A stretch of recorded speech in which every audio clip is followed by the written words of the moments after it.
بسم اللہ الرحمن الرحیم۔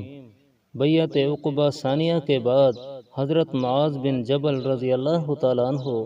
جب اپنے ساتھیوں کے ہمراہ مکہ سے واپس مدینہ لوٹے، تب انہوں نے اپنے ہم عمر نوجوان ساتھیوں اور دوستوں کے مدد سے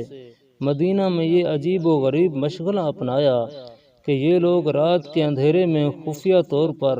لوگوں کے گھروں سے ان کے بتوں کو اٹھا کر کہیں غائب کر دیا کرتے تھے۔ لوگوں کے گھروں سے یوں اچانک ان کے بتوں کا غائب ہو جانا، یہ چیز ان لوگوں کے لیے بڑی پریشانی اور غصے کا باعث تھی۔ لیکن یہ صورتحال جہاں ایک طرف ان لوگوں کے لیے بہت زیادہ غصے اور جھنجھلاہٹ کا سبب بنی ہوئی تھی، وہیں اس کا ایک بہت بڑا فائدہ یہ ظاہر ہوا کہ رفتہ رفتہ اب بہت سے لوگ اپنے ان خداؤں کی حقیقت کو اور ان کی بے بسی و بے چارگی کو سمجھنے لگے۔ وہ لوگ جو سالہ سال سے نسل در نسل کچھ سوچے سمجھے بغیر ان بتوں کی عبادت کرتے چلے آ رہے تھے، اب ان پر یہ حقیقت منکشف ہونے لگی کہ یہ کیسے ہمارے خدا ہیں جو خود اپنی حفاظت نہیں کر سکتے، تو پھر ہمیں یہ کیا دے سکتے ہیں۔ لہٰذا یہی چیز اب غصے اور اشتعال کی بجائے ان کے قبول اسلام کا سبب بننے لگی، اور یوں وہ لوگ بڑی تعداد میں دین اسلام قبول کرتے چلے گئے۔ اسی طرح کا ایک واقعہ جو کہ ان دنوں بہت مشہور ہوا تھا، وہ یہ ہے کہ مدینہ میں بنو سلمہ کے نام سے ایک مشہور و معروف خاندان تھا۔ مسجد قبلتین جس جگہ واقع ہے وہیں یہ خاندان آباد تھا۔ عمرو بن جموح نامی شخص اس معزز خاندان کا سربراہ تھا، جو کہ کافی صاحب حیثیت انسان تھا۔ اس نے عبادت کی غرض سے اپنا ایک خاص بت بنا رکھا تھا، جو کہ کافی قیمتی اور نفیس قسم کی لکڑی کا بنا ہوا تھا، جس کی وہ بہت زیادہ دیکھ بھال کرتا تھا۔ ریشمی غلاف اسے پہنا رکھا تھا اور صبح و شام اسے خوب عمدہ خوشبوؤں کی دھونی دیا کرتا تھا۔ ایک روز حضرت معاذ بن جبل رضی اللہ تعالیٰ عنہ اور ان کے ساتھی نوجوانوں نے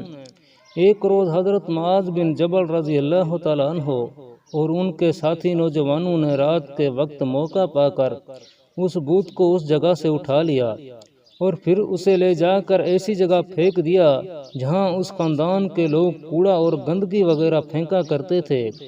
اس سردار نے جب دیکھا کہ میرا بت گھر میں اپنی جگہ سے غائب ہے تو وہ انتہائی پریشان ہو گیا اور اس کی تلاش میں نکل کھڑا ہوا۔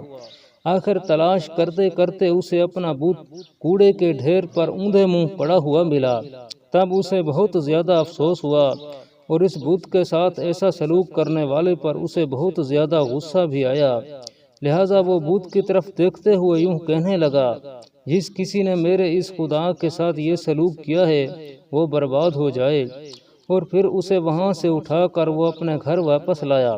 نہلا دھولا کر صاف ستھرے نئے ریشمی کپڑے پہنائے، خوب عمدہ خوشبو بھی لگائی اور نہایت احترام کے ساتھ اسے اس کی مخصوص جگہ پر سجا کر رکھ دیا، اور پھر خوب گڑ گڑا کر اس سے معذرت کرتے ہوئے اور معافی مانگتے ہوئے یوں کہنے لگا، کاش اگر مجھے معلوم ہو جائے کہ یہ حرکت کس نے کی ہے تو میں اس کا برا حال کر ڈالوں۔ اس کے بعد جب دوسرا دن گزرا اور رات کا اندھیرا پھیل گیا، تب حضرت معاذ بن جبل رضی اللہ تعالیٰ عنہ کی زیر قیادت نو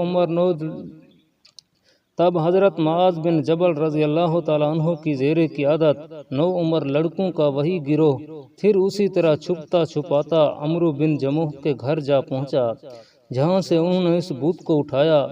اور اس بار اس کو کوڑے کے لیے مخصوص ایک دوسری جگہ پر لے جا کر اسے پھینک دیا۔ صبح جب بوڑھا سردار نیند سے بیدار ہوا تو اسے پھر وہی کیفیت نظر آئی، یعنی اس کا خدا گھر سے غائب تھا۔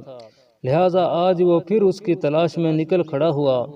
پہلے تو سیدھا اسی جگہ پہنچا جہاں کل اسے یہ بت پڑا ہوا ملا تھا، لیکن آج وہاں اسے مایوسی ہوئی۔ لہٰذا مسلسل تلاش کرنے کے بعد آخر دوسرے ایک مقام پر اسے وہ غلاظت کے ڈھیر پر پڑا ہوا ملا، کل سے بھی زیادہ بری حالت میں۔ تب وہ حسب سابق اسے لیے ہوئے واپس اپنے گھر پہنچا، جہاں پہلے تو اس نے اسے نہلا دھلا کر صاف ستھرا کیا، ریشمی لباس پہنایا، خوب عمدہ خوشبو لگائی، لیکن اتنا کرنے کے بعد آج اس سے معافی مانگنے کی بجائے اس نے یہ کیا کہ اپنی تلوار اس کی گردن میں لٹکا دی اور اسے مخاطب کرتے ہوئے یوں کہا، مجھے نہیں معلوم کہ تمہارے ساتھ یہ حرکت کون کرتا ہے، لہذا اگر تم کسی قابل ہو تو آئندہ اپنی حفاظت خود کر لینا، اس لیے میں نے اپنی یہ تلوار تمہارے حوالے کر دی ہے۔ اس کے بعد جب رات ہوئی تو یہی 9 عمر لڑکے پھر وہاں پہنچ گئے۔ بوڑھے سردار کو دیکھا کہ خوب گہری نیند سو رہا ہے، تب وہ سیدھے اس بت کے قریب پہنچے، اس کے گلے میں لٹکی ہوئی تلوار اتار پھینکی اور پھر اسے ہمراہ لیے ہوئے روانہ ہو گئے۔ حسب سابق کوڑے کے ایک ڈھیر کے قریب جب پہنچے تو اتفاقاً انہیں وہاں ایک مرا ہوا کتا نظر آیا۔ تب انہوں نے رسی کے ذریعے اس بت کو اس مردہ کتے کے ساتھ باندھ دیا، یعنی اب یہ بت اور مردہ کتا دونوں ساتھی ہو گئے، ایک ہی رسی میں بندھے ہوئے۔ جب صبح کا سورج طلوع ہوا، بوڑھا سردار اپنے بت کی تلاش میں نکلا۔ حسب سابق اس بار بھی اسے اپنا بت کوڑے کے ڈھیر پر ہی ملا،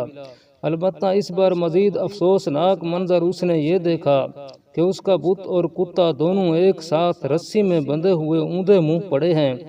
اور یہ کیفیت ہے کہ بت کا منہ مردہ کتے کے جسم کو چھو رہا ہے۔ بوڑھے سردار نے جب یہ حال دیکھا تو اپنے بت کو مخاطب کرتے ہوئے بڑی ہی حسرت کے ساتھ یوں کہنے لگا، تو اگر واقعی خدا ہوتا تو آج تو اور یہ مردار کتا دونوں گندگی کے اس ڈھیر پر یوں ایک ساتھ نہ پڑے ہوتے۔ چنانچہ اپنے بت کی اس قدر بے چارگی و بے بسی دیکھنے کے بعد اب اسے شدت کے ساتھ یہ احساس ہونے لگا کہ جو خود اپنے لیے خیر اور شر کا مالک نہیں، وہ کسی اور کے کس کام آئے گا۔ اور پھر بالآخر عمرو بن جموح نامی اس سردار نے دین اسلام کے بارے میں معلومات حاصل کیں، جن سے متاثر ہونے کے بعد دین برحق قبول کر لیا۔ یوں مدینہ میں جہاں مسجد قبلتین موجود ہے، اس مقام پر آباد مشہور خاندان بنو سلمہ کے یہ سردار اب رسول اللہ صلی اللہ علیہ وسلم کے صحابی حضرت عمرو بن جموح رضی اللہ تعالیٰ عنہ بن گئے، اور ان کے اس قبول اسلام کے پیچھے توفیق الہی کے بعد حضرت معاذ بن جبل رضی اللہ تعالیٰ عنہ اور ان کے 9 عمر ساتھیوں کی گزشتہ سطور میں بیان کی گئی کوشش ہی کا عمل دخل تھا۔